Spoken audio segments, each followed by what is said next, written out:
Why, here comes the almanac of my true date. What now? How chance thou art returned so soon? Returned so soon? That reproach too late. The capon burns, the pig falls from the spit. The clock is stricken 12 upon the bell. My mistress made it one upon my cheek. She is so hot because the meat is cold. The meat is cold because you come not home. You come not home because you have no stomach. You have no stomach, having broke your fast, but we that know what 'tis to fast and pray are penitent for your default today. Stop in your way, sir. Tell me this, I pray. Where have you left the money that I gave you? 6pence. I had it Wednesday last to pay the saddler for my Mr. Scrubber. The saddler had it, sir. I kept it not. I'm not in a sportive humor now. Tell me, and dally not, where is the money? We being strangers here, how darest thou trust so great a charge from thine own custody? I pray you, yes, sir, as we sit at dinner. I from my mistress come to you in post. If I return, she will be post indeed, for she will scour your fault upon my pate. Methinks your more like mine should be your clock and strike you home without a messenger. Come, Dromio, come. These jests are out of season, reserved until a merrier hour than this. Where is the gold I gave in charge to thee? To me, sir? Why, you gave no gold to me. Come on, sir knave, have done this foolishness, and tell me how thou hast disposed thy charge. My charge was but to fetch you from the mart. Home to your house, the Phoenix, sir, to dinner. My mistress and her sister stays for you. Now, as I am a Christian, answer me. In what safe place have you bestowed my money? Or I will break that merry sconce of yours that stands on tricks when I am undisposed. Where's the 1,000 marks thou hadst of me? I have some marks of yours. Upon my pate, some marks of my mistress upon my shoulders, but not 1,000 marks between you both. If I was to pay your worship those again, perchance you would not bear them patiently. Thy mistress, Marks. What mistress slave hast thou?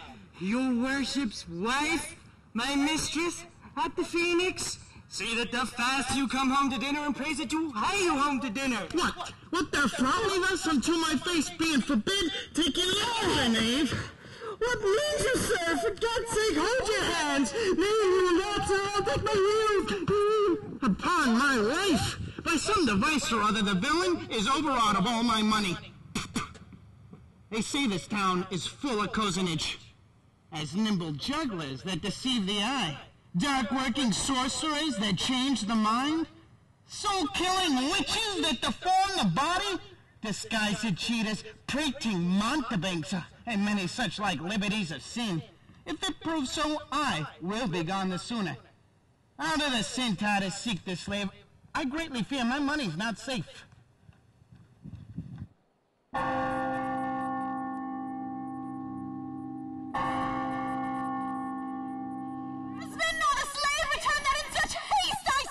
Seek his master. Sure, Luciana, it is 2 o'clock. Perhaps some merchant hath invited him, and he's somewhere from the mart gone to dinner. Good sister, let us dine and never fret. A man is master of his liberty, time is their master, and when they see time, they'll go or come. If so, be patient, sister. Why should their liberty than ours be more? Because their business still lies out the door. Look, when I serve him so, he takes it ill. Oh, no, he is the bridle of your will. There's none but asses be bridled so. Why, headstrong liberty is lashed with woe. There's nothing situate under heaven's eye but hath his bound in earth, in sea, in sky. The beasts, the fishes, and the winged fowls are their male subjects, and at their controls.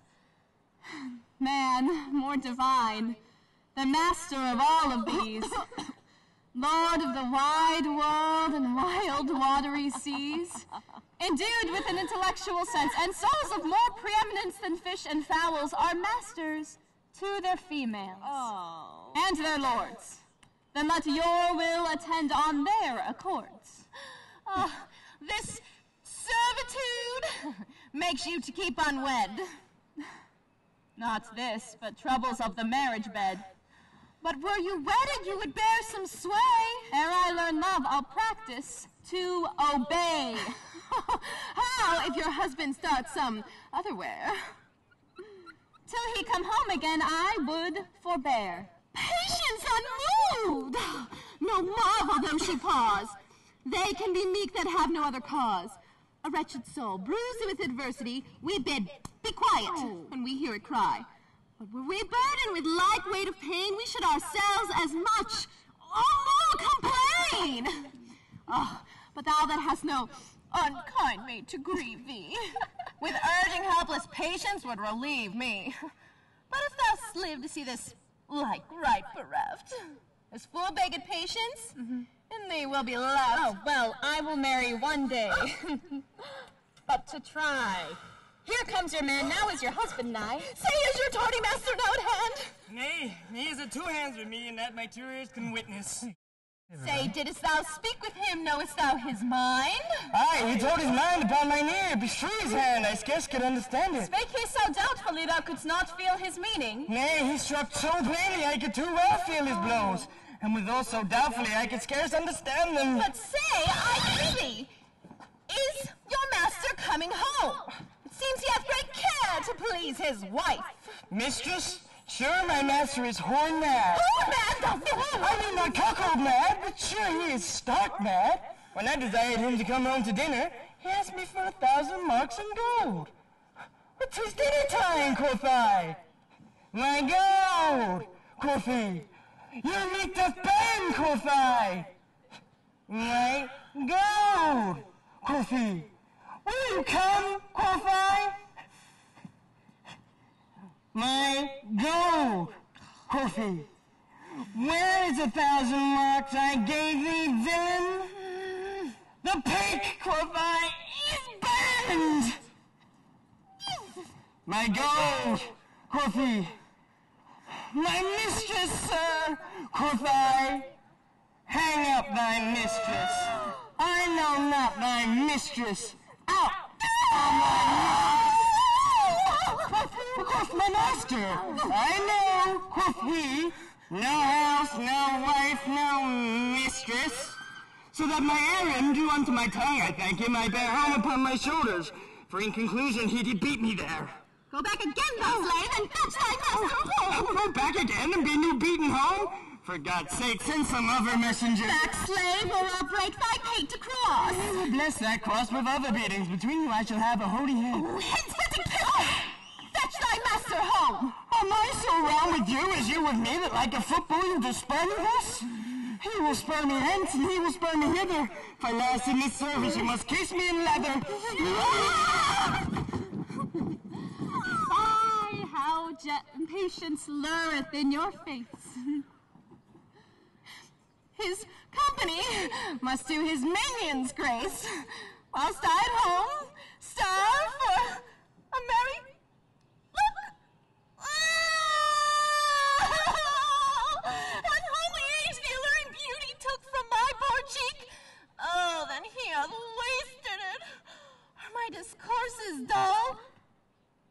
Bearing my wit, if voluble and sharp discourses be marred, unkindness blunts in mind and marble hard.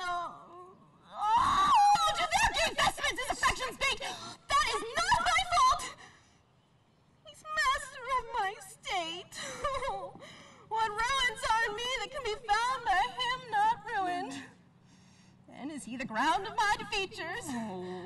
My decayed fair. A sunny look of his would soon repair. But to unruly dear he breaks the pail and feeds from home. Poor as I am, but is stale. Self-harming jealousy, fie, be detents. Unfeeling fools with can such wrongs dispense. I know his eyes doth homage over. Or else what lets it be that he would be here? Sister, you know he promised me a chain. Would that alone of love he would detain, so to keep fair quarter with his bed? Oh, I see. The jewel best enameled will lose his beauty. And yet the gold bides as this touch, and often touching where well curled. And yet no man that hath a name by falsehood and corruption doth it shame. Oh, since that my beauty cannot please his eye, I'll weep what's left away, and weeping die. How many fond fools serve mad jealousy?